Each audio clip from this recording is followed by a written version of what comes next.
Welcome to the show, Howie Fyvie. How are you going? I'm lovely, dude. I'm happy down here in Cape Town. Well, I don't know if it's down here or up here in Cape Town since you guys are the down under. Yeah, who knows? I don't know. Yeah, I have no idea which side of the globe we're on. I suppose it's always spinning, so we're up and we're down, right? That's it, bro. Actually, in space, there isn't an up and a down. That's what's, Right. you know, that's what's kind of cool. Like if you think about it, if you get into space, it's just there's no gravity. There's just a vacuum. We've just chosen to look at the map and give it an up and a down. So, if an alien had to come, they could arrive and you guys wouldn't be down under. You guys would be top up. Top up. That's it. Yeah, it really spins things. Yeah, all over. I don't even know what to think of that. I'm glad we have gravity here. I'll let you do the questions, bro.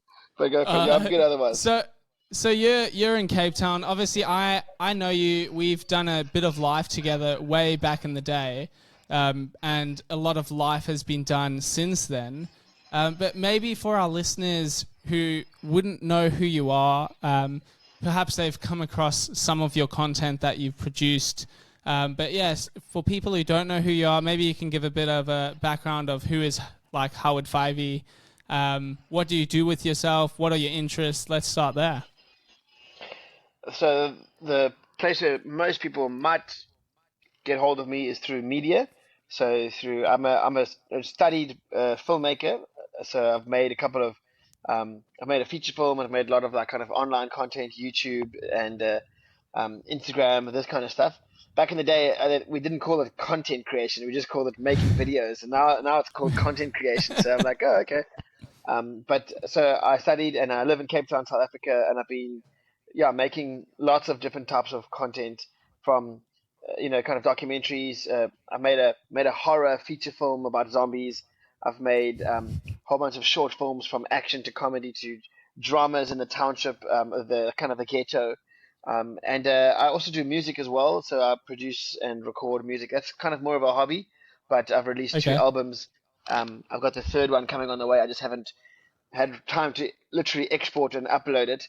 But that's Wow. more like a passion, a creative outlet for me. But I don't. It takes time. So when you're a dad of two kids and married and living in Cape Town and involved in church, and just still trying to maintain sanity and exercise and do all the things in life, there's only a certain fixed pie in terms of hours that we have. So I don't get to always do the kind of things that I always want to do. But the journey has been one of trying to create stuff that can connect people with Jesus, um, and or stuff that is going to be just funny and hilarious and like wacky, and or stuff that's going to just be beautiful and express something of God purely by the fact that it's beautiful. Um, Yeah, so those awesome. are often the things that I'm involved in, and I love making stuff. Like it's been said that creativity is like a tap, that you can't turn off, and for me, that's very much so. I just I just love making stuff and creating things all the time, and Yeah. that's me in a nutshell.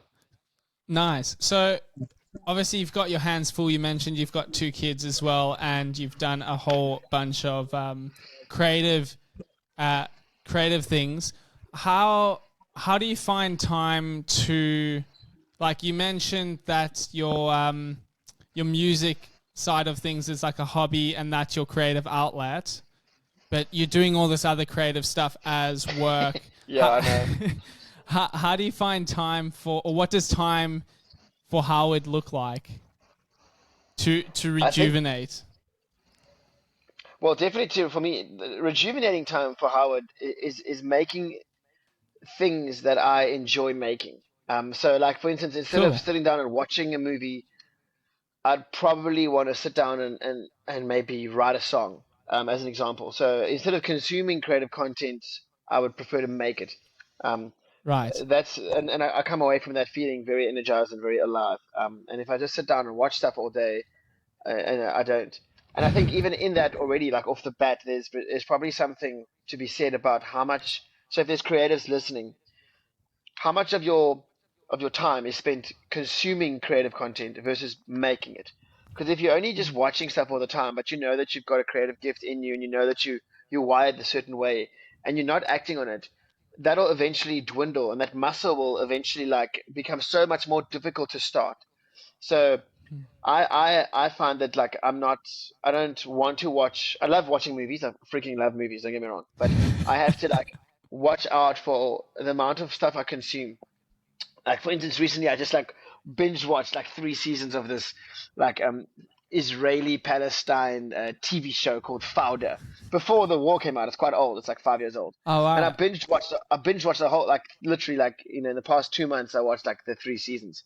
And over this weekend I watched another season, and I'm like, and now coming out of that I don't feel rejuvenated. I don't feel full of gumption, ready to go take on life. And Yeah. so in that, I've got to be like, okay, I need to make stuff again. I need to get back on the bandwagon, put out my camera, put out my pen and paper, start writing a script or start writing a song on the piano, in Right. order for me to feel alive again. Otherwise, I start to feel kind of a little bit brittle, um, Yeah. and like I could, like a bit edgy. Yeah. That's fascinating. I find that that whole like creative world, especially for content creators, I suppose producing a podcast as well, like lands in that field a bit. But 100%. you're producing content that you want people to engage with, but then you're also sort of so aware of the addictive nature of content as well. So you're like trying to like encourage people to find time to be able to create their own things. Do you put boundaries in place for yourself to help you get in the zone or Definitely. I mean, I think off the bat, I'll say that for you, Caleb, what you're doing is beautiful. Like, when it comes to content and podcasts, we need more of what you guys are doing. Actually meaningful, uplifting, encouraging content, and even long form content, podcasts and stuff is a massive um, impact that can have on people's lives. I think the dangerous stuff is probably more of the stuff that I'm doing. Like in the past few months, I've been doing a lot of Instagram stuff, and it can be very quick, very short, and generally it doesn't matter if it exists or not. It's not going to really make much of a difference in people's lives, besides giving them a little bit of a chuckle. And That's the stuff that can. It's almost like eating fast food, but on steroids. It's like right? eating steroids. Um, I think that's the kind of content that has captured a part of the human nature. That's like we're Mm. all. It's like it's like crack cocaine, but a digital version of it. Um, Yeah. Not that I've done a lot of not that I've done a lot of crack cocaine in my life, but so the boundaries, I do have boundaries on myself. I think one of the things about my personality is I'm quite loose and like fast, and I'm not really too rigid with my boundaries.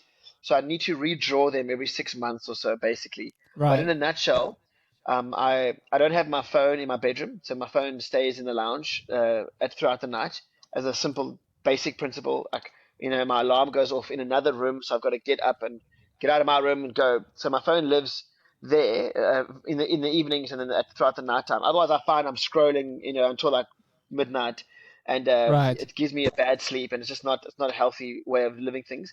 And I don't want the Yeah. first thing to see in the morning to be my phone either when I wake up. So Mm. that's why for about 5 years it hasn't lived inside my room. It lives, in the on the bookshelf. I've got a charging station there and everything, and it goes there. That's And awesome. then I try. I mean, John Cleese, who's like this great British comedian of Monty Python fame, he said that this is before social media. He said that one of the greatest, I'm misquoting him, but essentially one of the greatest vices towards creativity is interruption. It's Mm. getting distracted and getting interrupted. He's like, you need to have a chunk of time, and he called it the closed mode and the open mode. Wow. Um, so when you're in the open mode, this is the mode of generating ideas and being playful and just being fun and not worrying about anything. But the one thing Mm. you have to maintain is a state of uninterrupted time. So give yourself 2 or 3 hours or a morning from 9 till 1. Find a room and go wild, but don't get interrupted. He said this in like the 80s. There hadn't even been a smartphone. or even a phone developed. Yeah, he's a So prophet. um, he's a prophet, bro. So when it comes to those kind of things, yeah, I find that interruption is definitely a big challenge. Yeah. So some basic things, sometimes when I'm working on an edit or on a piece of music or on a script, I won't have my phone near me. I'll put it Okay. in the other room. And for a while, I also had some software on my computer. One of the apps was called Freedom. I haven't used it for a while now, but essentially Freedom just blocks everything on your computer except for like the task that's at hand. And you can Right. set it for like 2 or 3 hours, which is great. But even nowadays, the past few months, all I do is on Google, I go into Google, I just type in like countdown, 1.5 hour countdown with alarm. And then it gives me a Yeah. countdown. On my one screen, I've got a countdown of an hour and a half. And on my other screen, I've got little scripts where I'm writing for my Instagram content.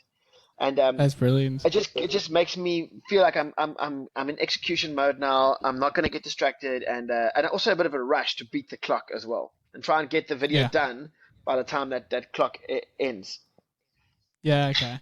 And in terms of, do you do a lot of your work from home? Because do you apply those principles to your wife and your kids? Just lock them up in a room or tie them up somewhere that they can't interrupt you? They're permanently tied up, Yeah. even right now. So, Great. dude, We yeah, can have that's an a big, uninterrupted convo. yeah. So I've scheduled this call knowing that they'll be at school and things. My kids are very young. I mean, my son William he's like 3, and my newborn is like 6 months. He's like half. He's half a year.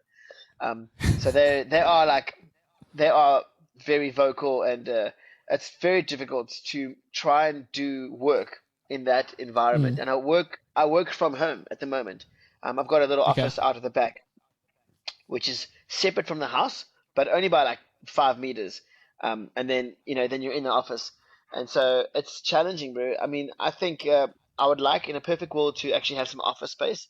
I just didn't feel it was the Mm. right thing for me yet, and I just felt the Lord kind of leading me to carry on working from home for a little bit longer. And I've done this for 7 or 8 years, so it's not new to me.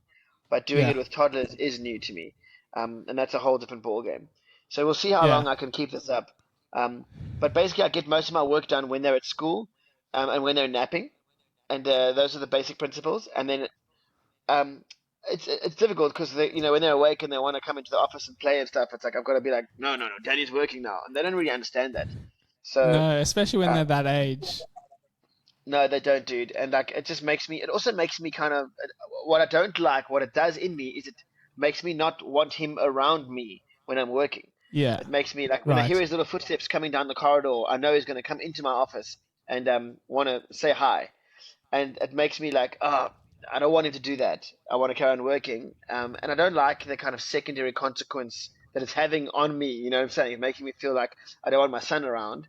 So Yeah. I'm sure there's way wiser listeners who've got it all figured out, but I'm still, I mean, I'm 2 years into toddlers, so I'll figure that out as I go That's along. That's great. Well, that actually segues into a conversation that I wanted to like tease out of you a bit in terms of, so you've become a dad. So tell us a few of your dad stats. You've mentioned you've got 2 kids. William, what was your other child's name? His name is Archer. We kind of like to keep things Archer. in the Braveheart category. William and Archer. William and Archer. I love it. So what are your 3 parenting philosophies of being a dad, and how does it inform, yeah, how you parent?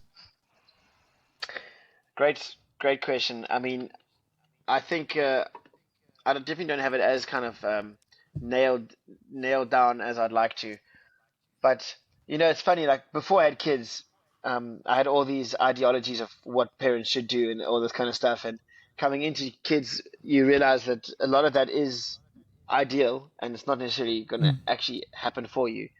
But so the first thing I would probably say is like just be chilled, be chilled. Like Be I see a chill. lot of parents be chilled. Like that's maybe a little bit of a. It sounds a little bit too easy or something, but like don't sweat the small things is probably one of the main things that we're trying to do here at our house. Um, uh, Another one that I can talk about it for a bit longer is your child. is designed for family and community at the same time. Don't be, don't think that your child needs to be kept like in a little bubble from age naught. We've really tried to grow up William in the presence of church community and family and general community, and it's been incredible. Like, so from literally from the first few weeks, we were in church. We go to a church called Josh Gen in Cape Town, and I mean, I still remember. Obviously, it's a high trust environment, and like it's not like it's complete Right. strangers, but we took William to church, and people just loved him, loved seeing a newborn baby, and like he got about 50 hugs like that day. He had a vaccine or whatever, so he was good to get hugs, and like everyone was just passing him along like a train. They were all like, ah, and we were obviously keeping an eye on him, making sure no one like abducts him or whatever. But for the most part, that's how it started and that's how it's continued. William is so acclimatized to people now, and he just greets Mm. like he greets people. He's so optimistic about people. He loves waving at strangers. He greets strangers. I teach him to greet strangers. Like for me, I don't think it's the world I live in. I don't want it to be like you don't talk to strangers. I'm the exact opposite. You talk to strangers. You say hi to strangers. You don't get into a white van with black windows with a stranger who's offering you candy. But Right. talking to them is no problem at all. With parents and stuff. I'm not saying you must go have a long, deep conversation as a 3-year-old with a 80-year-old man on the corner of a road, or behind a hedge. But for as much as possible, I want him to talk to strangers. I want him to greet strangers, because like life is about relationships and building those relationships. Mm. And so I've just loved it. Now he's almost 3, and when we're going for a walk on the street, he'll be the first one to say, "Hello, man," that walks past us. "Hello, Yeah, lady." yeah, yeah.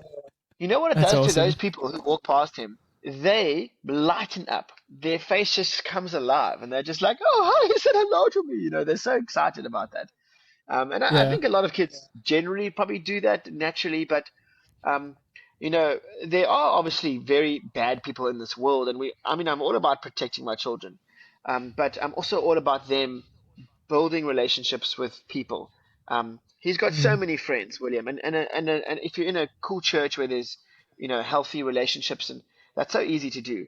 Um, and I contrast that with some other friends of ours and people that we know who they live a very private life once their kids have arrived. So they're very private. They're not Right. community oriented, um, for various reasons, which I basically just think are lame.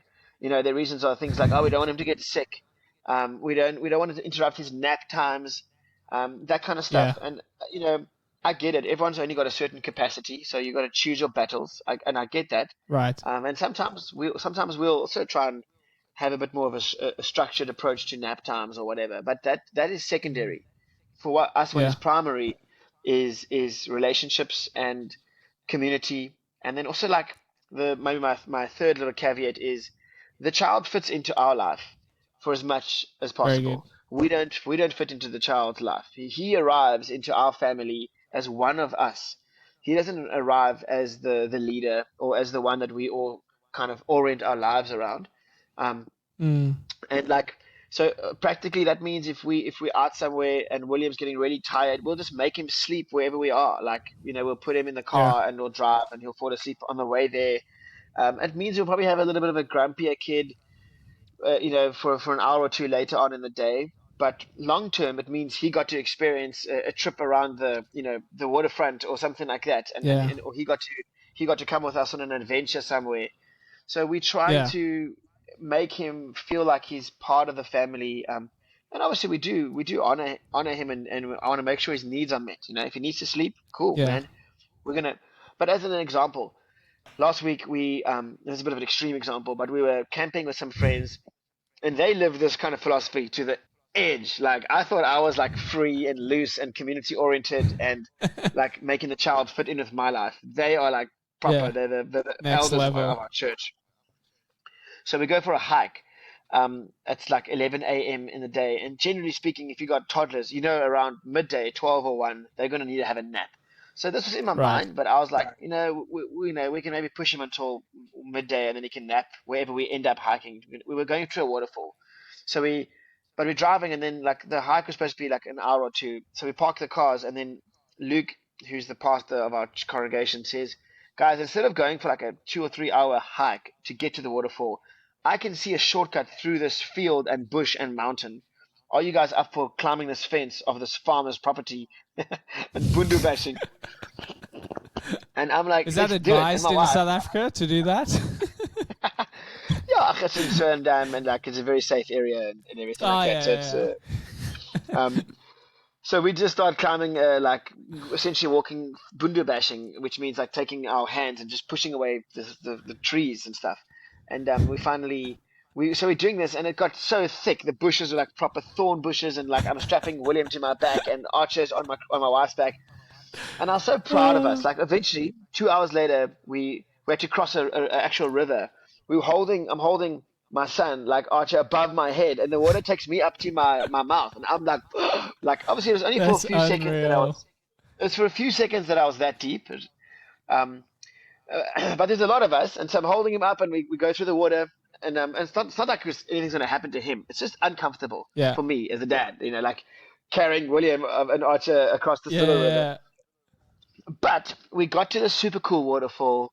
We put I kind of fashioned a little bed for him out of some vines, and like it sounds super like Bear Grylls, but it was. We put him on some stuff, and I was like, okay, great, we got you. Now he's gonna sleep. Did he sleep? Not at all. The No. dude just like didn't sleep. Um, and then we hiked. Then we returned. We hiked back, and he kind of was like super grumpy and like tired for the return trip. Yeah. Um, but he fell asleep in the car on the way back home. He missed his naps, but he fell asleep for like 40 minutes. But we got to experience something that we'll never forget.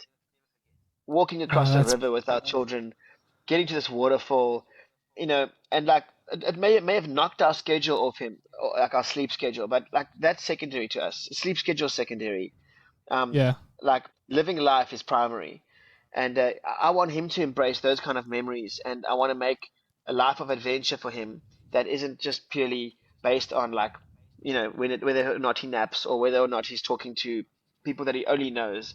And we're seeing the fruit of it now. Like he's such a cool little kid, and we're able. Like, people love him. Not even our friends, just randoms, and we're able to go on trips and on holidays and take him to church and take him to things in the evenings. And we don't always get it right, and sometimes we get grumpy as parents, and me and Christine, my wife, will fight and argue, and when we're both tired, it's very difficult. Um, but I think that like in the West, we've taken things too far when it says like that we let the child lead a lot of the time, and Right. like a lot of our friends don't want to hang out anymore because like they don't go out in the evenings ever. It's like 7 p.m. Right. bedtime for the kids, guys, and they call it like chaos hour from 5 till 7 p.m.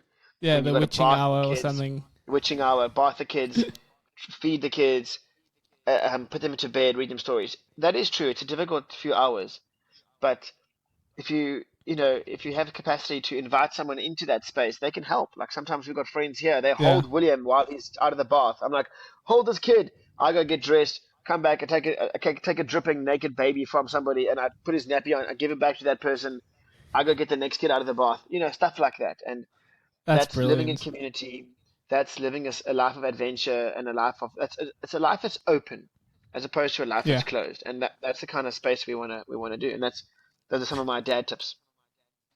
I love it. And interesting enough, in terms of I've had a few conversations around like identity and identity formation, and it's fascinating in the West, particularly how we have a very individualistic sense of identity, Yeah. whereas in countries that are more community centric, where they have this natural like proclamation of like bringing a child into, it's like that classic saying, I think it's an African proverb, that it takes a tribe to raise a child, 100%. where they realize that they're part of a story that's not their own, like they've come into a story, and they're not the center of a story. And I think that's something beautiful, that what you're talking about, how that children are designed for family and for community, and how like they are made to fit into your life, just sort of shapes that identity, that life isn't about yourself, It's about others around you, and like there's a story that's bigger than your own that you're actually being brought into, as opposed to if you make that child then your center of attention, then yeah, it becomes very difficult, because then the child's the king of the house, and you just have to serve that child until I don't know when. It's a 100%. pretty I wouldn't want a child to be my king, to be honest. Tutankhamun, the young 8-year-old king or whatever he was. You're so right. I mean, and I'm sure you've heard of, there's a lot of podcasts out there. There's a really cool one I started listening to a while ago called Intentional Family by Jeff Bethko and some Yeah. other guy. But Mark Tyson or John Tyson, I think. John And John Tyson, John yeah. Tyson. They speak exactly about this, about slotting into a story. And it's so helpful. It's so healthy. It's so right. The worst thing we can do is live under an illusion, a lie that life is all about us, because it's not all about us. And I always kind Yeah. of imagine the planets like orienting around the sun. When the planets, when they're out of orbit, if everything starts orienting around the Earth, there will literally be cosmic explosions, cataclysmic devastation, because it hasn't been designed for like that. It's been designed to rotate around the sun. In the same breath, pun intended, our lives are meant to rotate around the Son of God. Like Very that's good. who we're supposed to rotate around. And if our lives are not oriented around Jesus and who He is and His kingdom, which I believe the pillars of community and kind of living a life of openness and getting out there and being, experiencing life. I think it's all part of God's kingdom, church, people, adventures, Yeah. as well as the mundane. There's glory in the mundane, but all of those things, if it's all got to be oriented around Jesus, and like that's the way the planets were made to work. And Yeah. when we Very do good. that, it fits.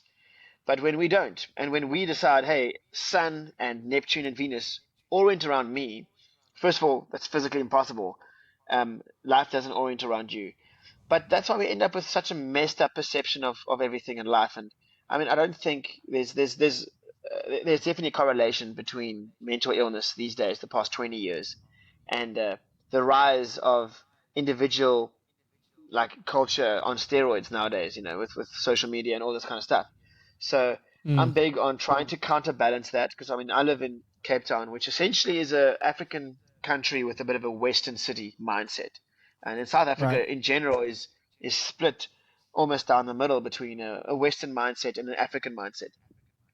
African mindset is what you were speaking about earlier. It's one of the community-based cultures. Africa and the East, they get it right in terms of the kingdom of God, Mm. in terms of community. Um, but obviously, there's obviously problems with the culture in other aspects, but they get the community Right. part right. Whereas the Western culture, it really is doing us a disservice to think that we should just operate as individuals. So it's difficult because we live in a big city and like everyone's 10, 20 minutes away, and like you got to jump in your car and it's not easy.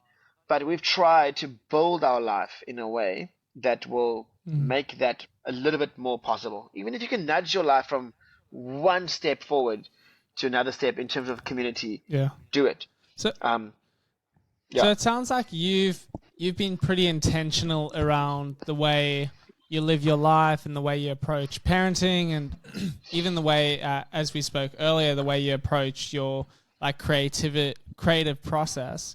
Um, yeah. how how have you been intentional with regards to your faith and your career? Do you mean the kind of combination of those two things, like being a Christian in film space, or do you mean like in? Yeah, yeah, or both. Yeah, being a Christian in the film, so I can imagine, particularly in the like the film industry or the media industry, being a Christian would be remarkably challenging or have its challenges. Um, and also at the same time, I know you're very outspoken about your faith in the sense, not a Bible basher, but you wear your heart on your sleeve. Um, Mm, so how, and then also there's also like the, you've made some decisions. I think, was it when you first got married that you and your wife moved into a township and spent a bit of time Yeah. there? So Mm. you've made these intentional decisions. Yeah, tell us a bit about that have been, it seems like, inspired by your faith. Yeah, 100%. I mean, everything's inspired by my faith. At the end of the day, it's got to be. I want to be guided by the Holy Spirit and then obey Him. It's not always easy to hear Him, um, but as much as possible, I want to do that. Side note, I think my one earphone just might be dying, so just tell me if the audio changes, and I will go All onto my right, phone mic. Okay, just let me know. no Um, worries. but yeah, with the my, it's going to be guided by Jesus. So my wife and I, before we were married, actually, we were just independently. We moved into a township, spent a year and a half there. She spent 2 years there. A township is essentially like a ghetto. It's like a slum in South Africa, where there's a large majority of black population that was essentially confined to these areas during the apartheid regime. So as a South African, I just thought, man, I would love to experience what it's like Mm, purely as a sense of solidarity. And I took away many lessons from that time. The sense of community there taught me so much. Often I didn't have rent to pay at that stage, and the two guys I was living with in the same like little room, it was a matter of like they said to me, "Oh, don't worry. If we have money, we'll pay. If this guy has money, he'll pay. If that guy has money, he'll pay." And I was just mm, like, "Is that so cool?" It was yeah. so fluid and just like open to helping one another. And obviously, there also are very like difficult aspects of living in a township. Like the one thing you don't think about is the dust. There was so much dust blowing around, like into our room 24/7. And then you think, Mm, okay, well, like let's close all the doors. And you close all the doors, and like you don't realize how hot it gets inside a little prefab room. And so, like things like that, I was baking hot with dust like everywhere, and there wasn't a shower or, there was a just a bucket inside that room. mm. So I Wow. used the bucket once or twice, and then after that, I was like, no ways, I'm going to go to gym and shower at gym. So I would drive to gym and go shower at gym. But those little creature comforts really, like, you don't understand the what some peeps go through. But it was a very cool time, difficult but insightful. And then we left that. But in terms of that was inspired by Jesus at the end of the day. And the work I do, as a Christian in the film business, um, I mean, I'm kind of I've had it easy. I just feel like I've had it great. Like people just, I know there's like a favor on my life, and I mean, I run around, I tell people I'm Christian, and generally they're cool with that. I think if you, Awesome. yeah, like if you're an open person and you really love people, they don't care if you're Christian or not. They actually just want to be loved. It's Mm, and obviously they eventually will get offended by something that you do or say, just the way that Jesus got offended. People got offended by Jesus, but I want them to be offended by the gospel and not by my character. So for the most part, I want to be loving and I just put others first as much as I can in the work I'm doing. Try and serve them, and I make mistakes in this regard. I mean, recently I've worked with a new client, and I don't think I did the best job that I did with this guy, and that sucks. Like I feel like I've left a bit of a sour taste in his mouth. But I kind of apologize, and I'm trying to make up on the videos that I may have done badly. But for the most part, like people just appreciate honesty. They appreciate if you apologize. And I haven't been crucified yet, for what I believe. But I Are you know looking that to be obviously, crucified? yeah, yeah. I'm not looking to be crucified, but um, I definitely know that it's getting hotter in the kitchen in terms of culture, and there's no way. Yeah. I don't want to. I don't want to take my lamp and put it under a bed. So I'm going to keep my lamp shining as much as possible, and that's going to offend people that live in the dark, and so be it. But hopefully that they'll see the love of Jesus in me.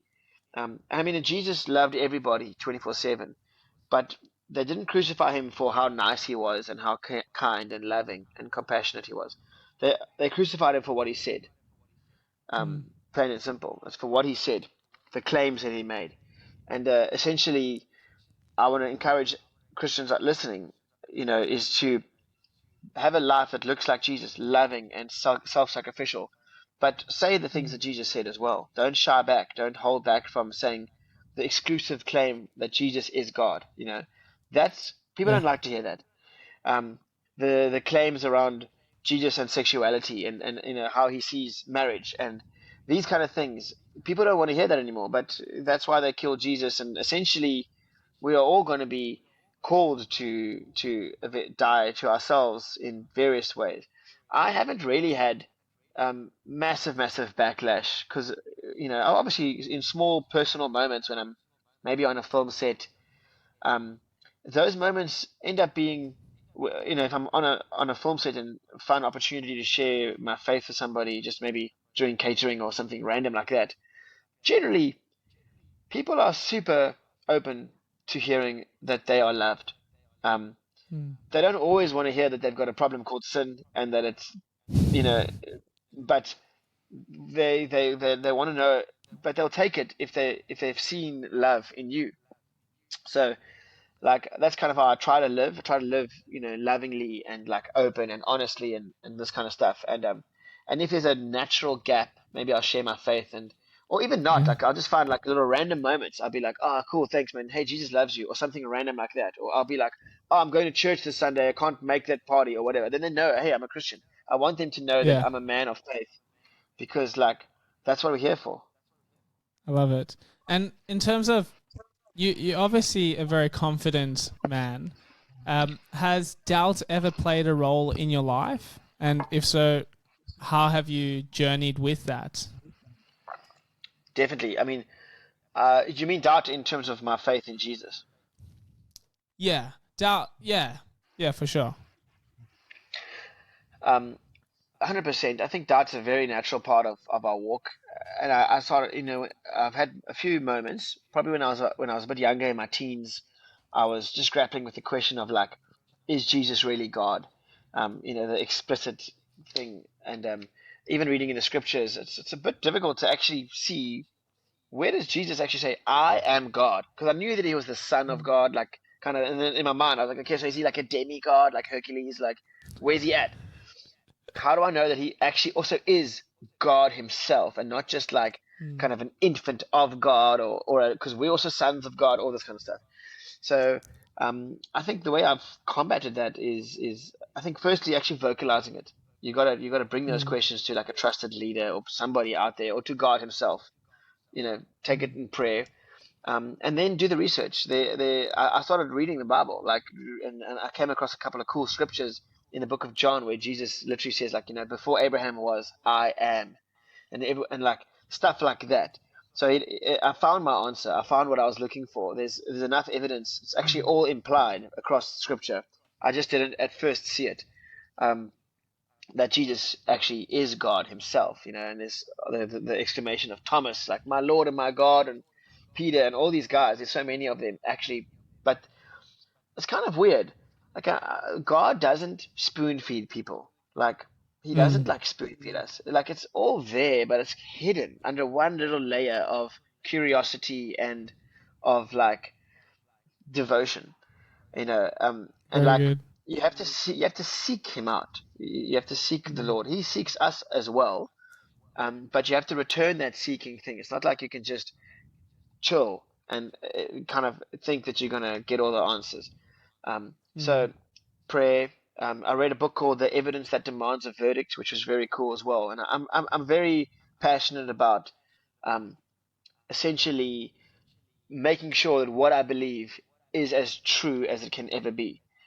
So things like, did the resurrection really happen? Like, I've read books on that kind of topic, or maybe just read like tweets on that kind of topic. Um, I've read one or two books, things like creation.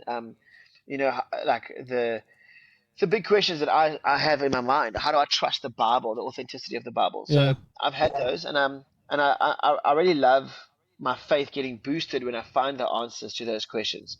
And there's so much cool stuff out there that explains it in a simple way that helps me believe. Like off the bat, like the Bible is so trustworthy. The New Testament, there's like 12 12,500 manuscripts of the New Testament, um, and that's like compared to something like Shakespeare. Mm. There's like 600 manuscripts of Shakespeare's work. So many people will take Shakespeare as like, word that verbatim, but we've got way more copies of the Mm. New Testament. Stuff like that, like those kind of stats and facts really helped me minimize my doubt. Um, Yeah. and nowadays, I don't have those kind of gripping doubts. I've got questions. I think we're always going to have questions. Like for instance, my questions nowadays are around the beginning and the end. Um, Right. what really happened in Genesis? Like, was there like, is it literal, or is it literal, or is it literative? And I Right. believe in Genesis. I believe it's all true. But I mean, there's still questions there, even when you read the narrative. And then I've got questions at Mm. the very end, Revelation. How's it going to happen? I don't know. Like, what's really, are we going to get sucked up into the sky? I don't know. So I've got questions, but the main kind of pillars of faith are locked and loaded. Yeah, that's awesome.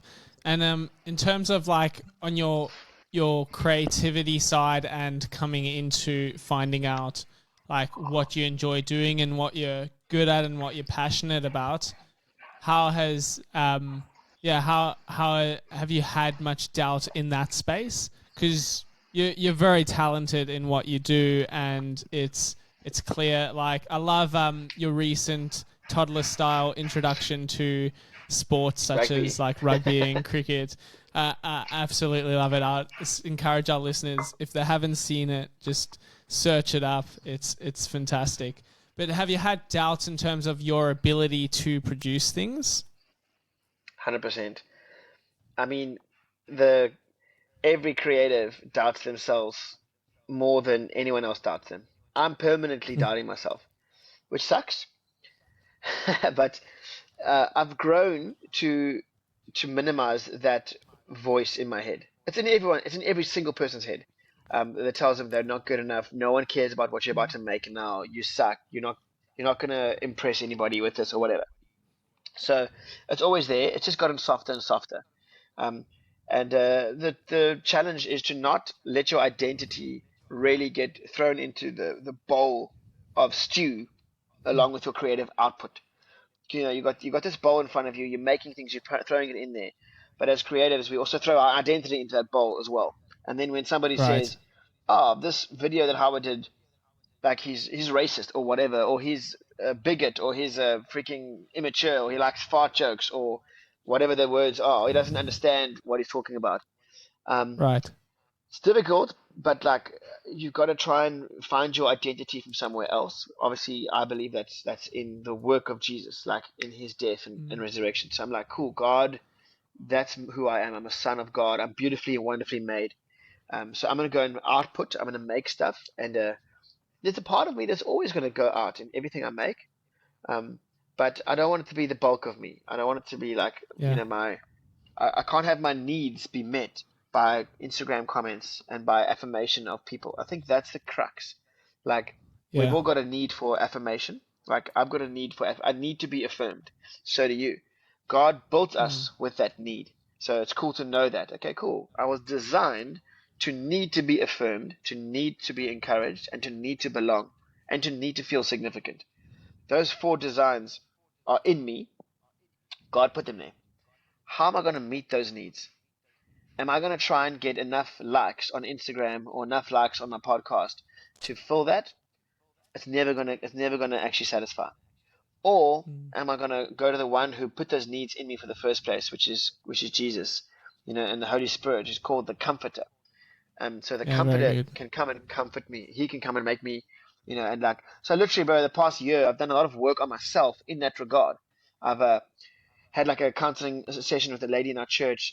She was super helpful, and she actually broke down the needs to me and was like, "Hey, you're actually made for a need to belong somewhere. You're made to feel significant." So nowadays, like the past year, if I'm feeling low and I'm kind of tempted to go to Instagram or YouTube or the creative applause. If I'm tempted to go to the applause to meet my needs, Mm. I'll actually catch myself and I'll stop and I'll be like, "Hold on, bro.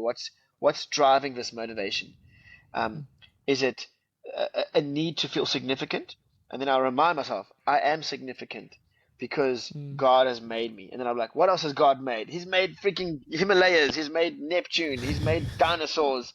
I'm among those things. I am actually significant. And he walked to the cross and he died for me. I do a little monologue, and I Awesome. bring scripture. I bring Preach to scripture into it, yourself. and yeah, I preach to myself, right? And I'm like, actually, I'm loved. I'm significant. That's my big one. My big one has been significance. Other people might struggle with control or belonging or comfort. And then the same principle applies. You've got to preach to yourself. You've got to go and get the answers from the Bible and from God. And that's been super cool, very helpful, like an amazing um, journey I've been on with this very thing. In 2015, I was at the worst. That's when I made my feature film, and I was like so intertwined with who I was and what I did. And I made this movie, this zombie horror movie I spoke about, and it basically bombed. It sucked. No one cared. No one still cares, and like it is a flop. And I mean, I really didn't have the tools that I needed to go and actually self-medicate the right way and go to God and stuff. So instead, I just went to all kinds of other things, porn, and started smoking cigarettes for like a year randomly. Like I'd never done it before, but I was like, oh, I'm hurting. Yeah. And I went to the Cannes Film Festival, and like one evening, I remember sitting there on like an alleyway in Cannes. There was like a party behind me. I could hear all these people like just having a good time, and there was yachts all around me, and I was sitting there in a suit on a little like dump in a dark alleyway, like with a cigarette. And I was like, God, I've made it, quote unquote, and it sucks. Wow. And it was like, dude, I had no peace in that moment. I might have had pleasure, and like I was at these fancy things walking like I mean I wasn't even really walking the red carpet. I was at the festival, but I wasn't really, kind of on display. But um that was a turning moment for me the next year or two, like on realizing what it's like when you mix your identity in with what you do at such a level.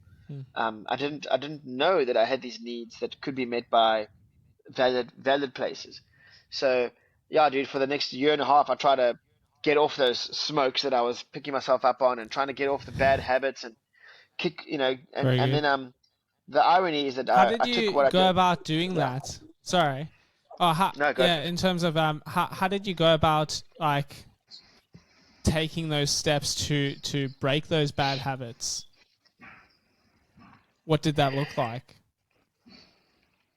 I think well, one of the best things was remaining in a place of church. So I was still in church, and I was still open and transparent with guys. So that's Very when I good. was living in the township at that same time. And I remember coming back and told the guys, I was like feeling low. I'm smoking cigarettes now. What's up with this? And guys, I'm trapped in pornography. And so being open, bringing things to the light was massive. And I've always been a firm believer of that. Then, so that's the one. Like talk to somebody, and regularly, because it's easy to live half in the light, which I've also done. But and then so number one, walk in the light. Number two is like actually stay in a place of repentance. I didn't do that for about a year and a half. My heart was quite hard, but I just like eventually just was like, God, I actually know that this isn't good. Like I'm chasing career, I'm chasing ego, I'm chasing my identity as a filmmaker, but it's not really giving me peace. And I know it's not what you Mm. want for me in terms of the motivation behind it. So I repent of this, God. I don't want this. I want your ways for my life. I didn't know what that looked like, but I was just like, God, I don't want to be like struggling with this stuff. So I just continued trying to repent, like actually praying to God, staying there, and also repenting to people out loud. Um, I mean, the third thing that I also started to do was change the work that I was involved in. I And this wasn't by design. It was probably just part of God hearing my prayers, being like, I don't want to be like, so insecure, trying to make horror zombie movies. God totally took me out of that space and dropped me into the one space where no one cares about your work if you are good or bad. There's very little ego compared to like big movies. He dropped me into animated kids content, and so I suddenly started making like animation with Cartoon Network, and basically I entered a competition with a friend of mine, and we won. And so before I knew it, I was working with Cartoon Network and a little bit of Nickelodeon and Disney, and just doing some scripts for them and stuff. In that space, Oh. there's no ego around. Ooh, like this famous director has now directed a video for like some 5-year-old kid. No one cares, and that was so helpful because I could actually just create without my ego needing to get a kickback. And I'm Yeah. still involved in that space today, actually. Like I'm still doing kind of work for Cartoon Network, and it's been so cool. I can laugh and I can make fart jokes and I can like get in touch with the juvenile side of me, and I'm loving it. Like I still do enjoy Awesome. kind of more serious content as well, but God changed up the work, and and I would recommend it, to do that. If like I was feeding myself with the wrong stuff, and so God was like, hey, let's sort that out. Now in hindsight, I can see it as part of His plan. Even though at the moment I was like, what am I supposed to do with like writing scripts about talking slices of pizza, fighting in a boxing ring or whatever? This is random. But I actually soon found a love for it. And then I'll say another thing is actually also just kind of chatting to like a counselor. Um, I started trying to Brilliant. find people that can help me, like a therapist or a Christian counselor or whatever, that can actually help me untangle a bit of these things that I wasn't seeing. And I've spoken to 4 people since 2015 until now, and that's been very helpful. Me and Tini even just recently did some marriage counseling last week, and for about 2 months prior, just trying to how do we improve our marriage. I mean, we've got a fairly cool marriage, but like we can still there's still areas where there's brokenness, and I want to get better at that area. um Yeah. so both marriage wise and just individually, like seeing people, therapy, I mean psychology, whatever you need, like don't be shy of that. Don't only rely on that, but I think it's a good healthy cocktail that you want to get going for yourself. Yeah, brilliant. I love I can't remember who said it, if it was Tim Keller or one of these other great thinkers, was in terms of like going and seeking counsel. They're like, well, you take your car in for a service every 6 months or every year. So Mm, really you should do the same with your marriage and with your life, is just go get a tune up, get a checkup. Sometimes there might be something under the surface that you don't know that's there, and at least that saves years of trouble. very And cool. it's just a healthy way of, going about life. So I love Very that. true. Um, just just aware of time, I have 2 quick questions. So, what's been a highlight of your career from your perspective? I've had so many highlights. I'm trying to pin some of them down. I mean, I worked on a movie. I'll just give you guys one. The movie Redeeming Love.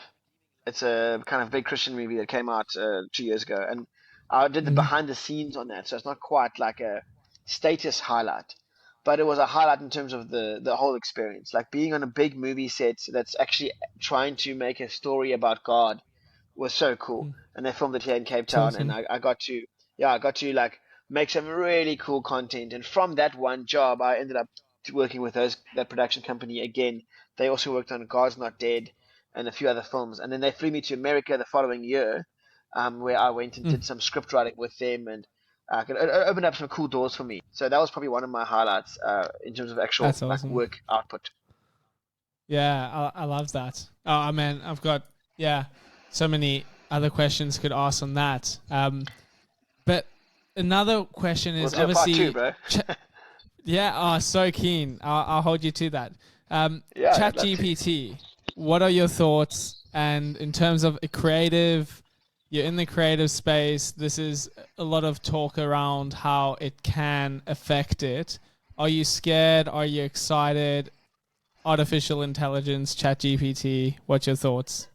When it came out in March, I was like so into it for the first month. I was like, yeah, this is the next Yeah, best thing. And then I forgot about it and I haven't used it since. I think it so true. definitely arrived, and for most of the public was amazing, and then kind of just disappeared. But for a lot of people, it's still there. And I think it's rad. I think it won't replace humans at all. It might replace humans that don't know how to use it. So I think Yeah, AI. I mean, I think it's cool to kind of, in some respects, keep sharp with a bit of that. But there's so much AI out there now. There's image generation, text to video, a lot of different kind of factors that you've got to figure out how to use, and different plugins and softwares. So from my side, I think it's cool. What I've been using is how AI is incorporated into the software that I actually use already. So I edit videos and I edit them in software called DaVinci Resolve or Adobe Premiere, and they're starting to incorporate things like ChatGPT, and so it's kind of for Yeah. me it's awesome because it's getting incorporated and it's making my life a little bit easier. Like, I don't have to type out subtitles anymore. I just click a button and subtitles are there, Awesome. and I can focus on the high level creative stuff or the goofy stuff or whatever. So Yeah. yeah, I think it's cool. I'm like, bring it on, bring it on. Awesome. Love it. Well, I've really enjoyed the convo, Howie, and I'm looking forward to a part 2 as well. Cool. Yeah, let's do it, bro. And I love what you guys are doing in the podcast, and it's just awesome to catch up with you, bro. Cheers.